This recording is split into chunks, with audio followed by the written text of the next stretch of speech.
Hello tout le monde, j'espère que vous allez tous très bien. Alors aujourd'hui je vous retrouve pour une nouvelle vidéo un petit peu particulière, un petit peu spéciale, là on peut le dire. C'est une vidéo que j'ai jamais faite sur ma chaîne, que j'ai jamais vue, que je fais uniquement pour vous aider, vous déstresser, et je pense vraiment fort à tous les troisièmes de cette année qui subissent la réforme, c'est-à-dire que maintenant vous allez avoir de la techno, de la physique chimie je crois au brevet. En fait je vais vous montrer les sujets du brevet. L'année dernière quand j'ai passé mon brevet blanc, mes exercices fait en fait du brevet blanc que j'ai récupéré, etc. En tout cas j'ai pensé fort à vous cette année, l'année dernière aussi. Je me disais punaise, il y a des abonnés qui passent le brevet, je peux pas les aider parce que moi l'année dernière moi-même je le passais, donc j'avais pas de conseils pour vous, etc. Mais en tout cas cette année je vais vous parler un petit peu de mon expérience, on va blablater ensemble, je vais essayer de vous déstresser au maximum.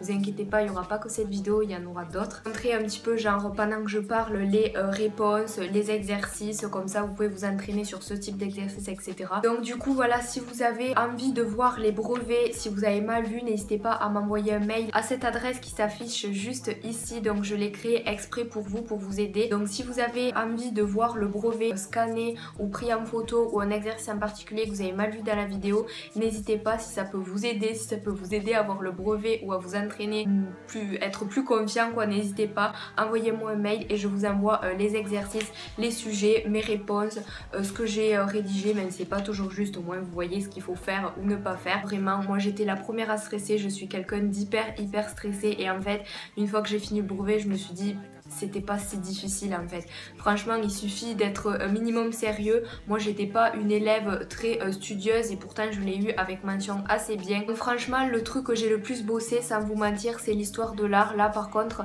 j'avais 5 sujets et après ils en tirent un au sort et après vous parlez de ce sujet voilà devant les profs, ou voilà, enfin vous avez compris. Franchement l'histoire de l'art c'est ce que j'ai le plus appris. Je me suis fait 5 fiches recto verso, donc des feuilles A4, et j'ai appris par cœur. Par contre là il n'y a pas de secret. Je vous dis vraiment de bosser sur un truc, c'est sur ça, parce que je pense que c'est grâce à ça aussi que j'ai eu le brevet. J'ai eu 35 sur 40, donc c'est quand même pas mal je trouve. Et cette intro de 5 minutes, j'espère que la vidéo va vous plaire. C'est parti.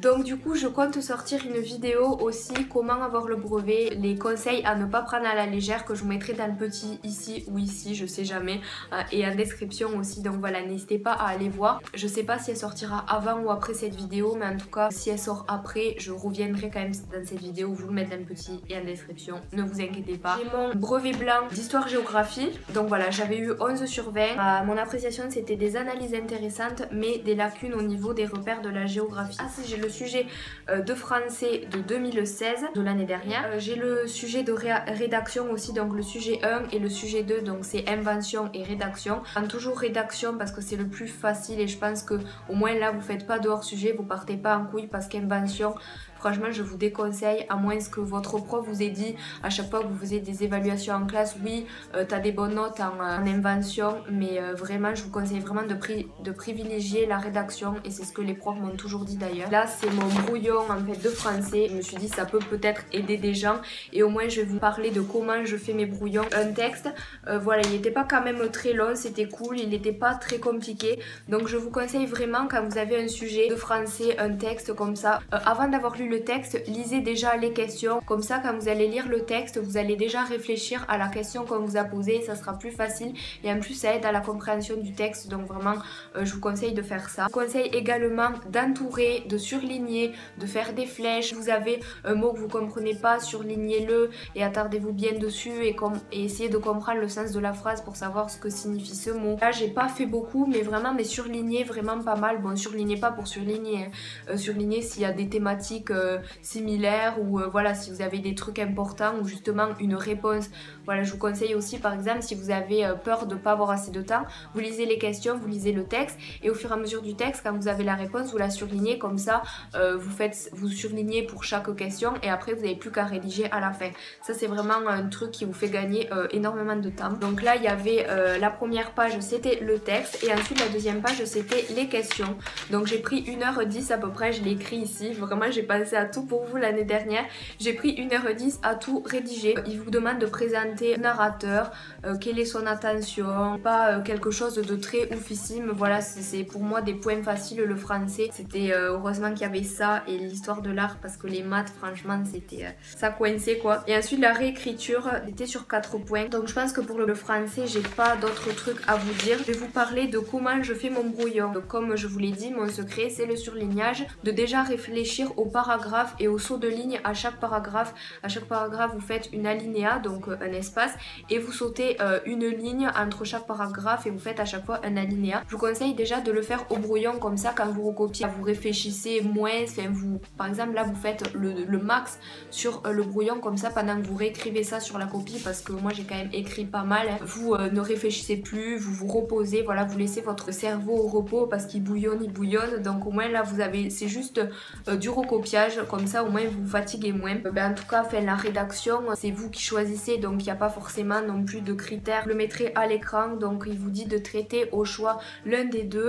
C'est bien que vous avez l'utilisation du dictionnaire parce qu'évidemment l'orthographe est comptée, donc si vous hésitez, vous faites votre brouillon et avant de recopier, si vous hésitez entre quelques mots. Ensuite, l'histoire-géographie, là c'est mon brevet blanc, vous trouvez que celui-là, je suis désolée. Vous avez pris en compte l'orthographe, j'avais 3 points sur 4, bon c'est pas grave hein. Je vous conseille vraiment en histoire-géographie, vous revoyez tout le programme, c'est même pas au programme, mais par exemple Clovis et les Mérovingiens et la Seconde Guerre mondiale, on va dire ça pour exemple. Clovis, vous écrivez sur une fiche c'est qui, qu'est-ce qu'il a fait, la Seconde Guerre mondiale, s'il a déclenché la Seconde Guerre mondiale, qu'est-ce qui s'est passé, comment ça a fini, voilà, vous faites vraiment l'essentiel. Vous vous attardez pas sur les détails, vous allez en globalité parce qu'en fait ils vont pas vous demander de raconter déportation ou je sais pas quoi, enfin ils vont vous demander la date et qu'est-ce qui s'est passé par exemple ici.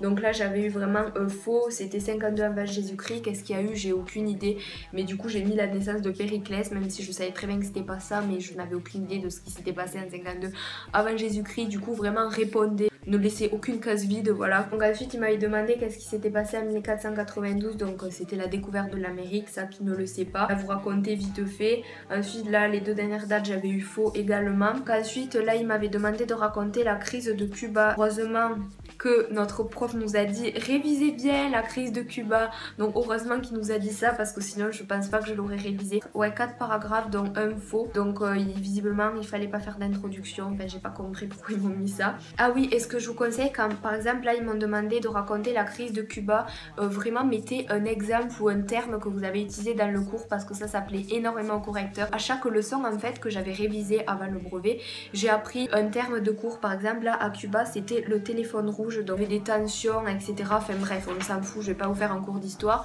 mais vraiment apprenez des termes comme ça. Mon prof d'histoire il m'avait dit que c'était très important, donc voilà, ça vous coûte rien d'apprendre pour chaque leçon un terme. Il y avait un petit truc de Captain America, j'étais contente quand j'ai vu ça. Au premier plan, nana, au second plan, nana, quel est le type, quelle est la nature du document, ça vous connaissez, hein, voilà, vous voyez sur internet comment présenter un document, donc auteur, nature, etc. N'hésitez pas à donner des précisions parce que moi il m'avait demandé à quelle date a été réalisé ce magazine et dans quel contexte, donc je vous lis ce que j'ai mis. Ce magazine a été réalisé en septembre 1978 et c'est faux ouais, d'ailleurs c'était pas 1978, lors des tensions qu'il y avait entre les communistes et les libéraux dans le contexte d'une guerre. Et une guerre laquelle, voilà, c'est ce qu'il m'a demandé, quelle guerre, et j'ai pas précisé, donc vraiment allez au bout de vos pensées et exploitez-les un maximum. Là il m'avait demandé quels sont les clans qui s'affrontent. Là par contre la honte, je connais rien en géographie, ça je vous le cache pas, et il faut apprendre par cœur, il n'y a pas de secret. Vous connaissez pas la carte de France, oui je ne sais pas où c'est les Alpes, voilà, hein, on ne critique pas. En tout cas j'ai eu mon brevet donc ah merci. Ah heureusement j'ai su où c'était la Garonne. La Manche, mais il fallait que je me trompe en plus. J'avais plusieurs questions, là par contre j'ai eu vraiment tout faux. Rédiger un développement construit, présenter les atouts et les contraintes du territoire français. Donc là j'avais fait un hors sujet mais total.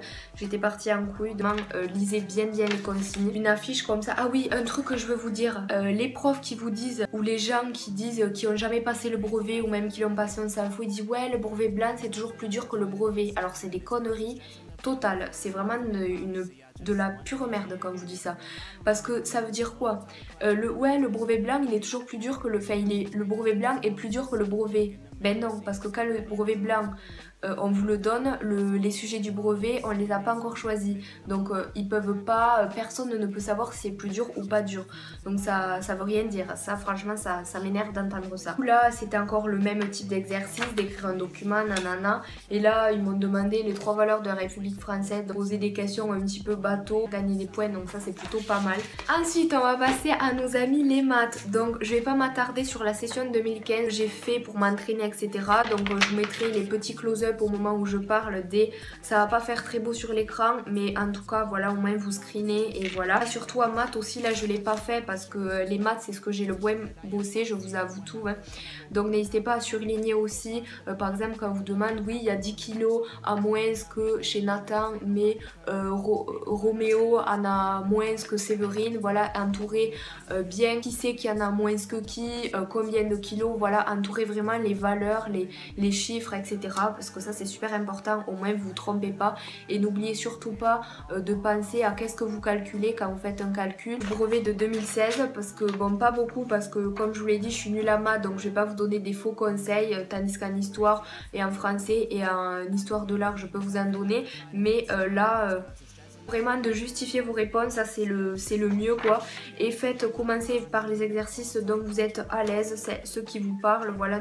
Si vous êtes nul en géométrie, ne commencez pas par ça. Je suis en train de dire mes astuces que je veux dire dans mon autre vidéo du brevet, donc je vais m'arrêter là. J'ai pas envie que la vidéo soit trop longue, ça fait déjà 30 minutes que je parle, donc j'ai pas envie que ce soit nul et j'ai vraiment envie que vous regardiez jusqu'au bout. Si c'est le cas et que vous avez regardé cette vidéo jusqu'au bout, n'hésitez pas à lâcher un petit like et à me laisser un petit commentaire.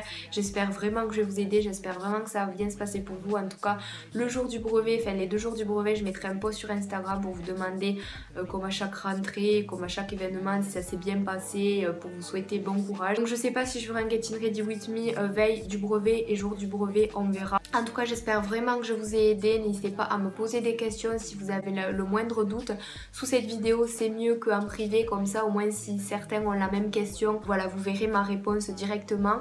En tout cas je vous aime très très fort, j'embrasse très très fort, je crois en vous, ne stressez pas, tout va bien se passer. Voilà, je vous retrouve mercredi à midi pour une prochaine vidéo. Bye.